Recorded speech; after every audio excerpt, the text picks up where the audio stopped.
You talked about renewable energy and green jobs and the economy. And Governor Brown, in his State of the State address the other day, 2 days ago, said that he says, my intention is to make California a leader in renewable energy and state-of-the-art efficiency. And so those are obviously, and he did quite a bit of that when he was my mayor in Oakland. Yeah. What do you want to do, number one, and what are you able to do given the current budget? My job as lieutenant governor is to take some of the things we've done, and there, again, we've got more solar in this. You know, I don't know if you know this, the largest municipally owned solar project in California is in foggy San Francisco. It just was completed. You fly over and you'll see this massive Sunset Solar Reservoir, 5 megawatts, not a big deal, except it's the biggest deal in the state in terms of municipal ownership. And if we can do it here, we certainly can do it up in the valley. In other parts of the state. So it's all about showing evidence. And the two things you can't bring up now, health care, which is pretty damn remarkable, since no one got that new health insurance that's been promoted or promised. And I don't know if you saw the numbers today, how many kids in California don't have health insurance, one of the worst states in America. You can't talk about that because it's politically unpopular, and you can't talk about global warming any day. You saw that big wind there in 2008. We were all talking about that, and the money flowed. There was energy and excitement, enthusiasm, and now everybody's sort of running away from it, notably our president. I get it. Bad politics. He's got to get reelected. But let's talk about clean air, because I'll tell you what, you ever been up Bakersfield in the summer? I mean, this is serious. I mean, we have some of the dirtiest air in the world here in California. You think a coastal state, the free flow air off the coast would clean this place up. But we're breathing a lot of air coming over from China and elsewhere. And all those coal plants they're putting up every 2 weeks. Still, in spite of their good 5-year plan, which is moving very quickly towards renewable energies and green tech.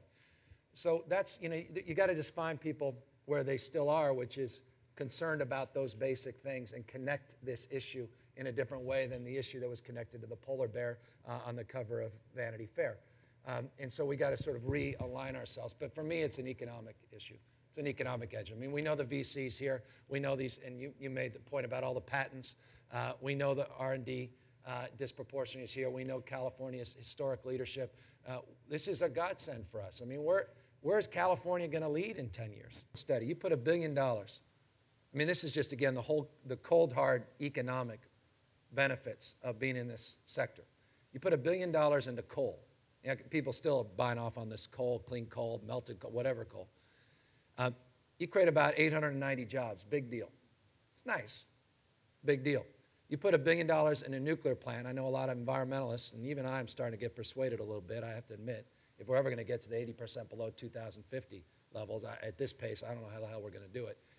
But that's about 1,000. I've seen on the highest end 1,500 jobs for every $1 billion you put into a nuclear plant. I mean, forget the $7+ billion it cost and the 8 years it cost to permit, but I'm just talking about the raw dollars. $1 billion into solar, about 1,900 jobs. $1 billion into wind, the whole sort of production side, 3,300. But the big game changer, and the thing that, I guess my long-winded point, the thing that most excites me, to wit, the third biggest thing I want to do as lieutenant governor, is retrofit existing building stock. You got construction trades with unemployment north of 40% in some parts of the state. Remember, you're in a state with depression-era unemployment, not on the coast, but in the inland. You've got 20 counties in California with unemployment north of 15%. You have one county with unemployment at 28.8%. In your state, our state, not underemployment, unemployment. We have got to dramatically address this dearth of unemployment or lack of opportunity and this unemployment rate, particularly in the manufacturing side and the side of building and construction trades, and that's in the retrofit. $1 billion, you create over 7,000 jobs. So you're going to put, so I think about, if I'm going to spend money or invest money, even in my private life, what's the biggest bang for the buck? It's retrofitting existing buildings. It's getting in that existing building stock. We have more green buildings in San Francisco than New York or LA, not on a per capita, but just raw number terms. But we barely scratch the surface by getting in the existing building stock. And so that's the great opportunity in California, to reduce energy costs and dramatically improve the unemployment numbers. Final point, I want to open up a couple offices in China. California should have offices in China. If they're going to be in this, if we're bringing the intellectual capital, we got to bring those things back. And so Beijing and Shanghai are targeted for specific, aggressive efforts. What better place? By the way, we have a Chinese mayor in San Francisco, Chinese mayor in the East Bay, largest Chinese population per capita in any city in the United States of America.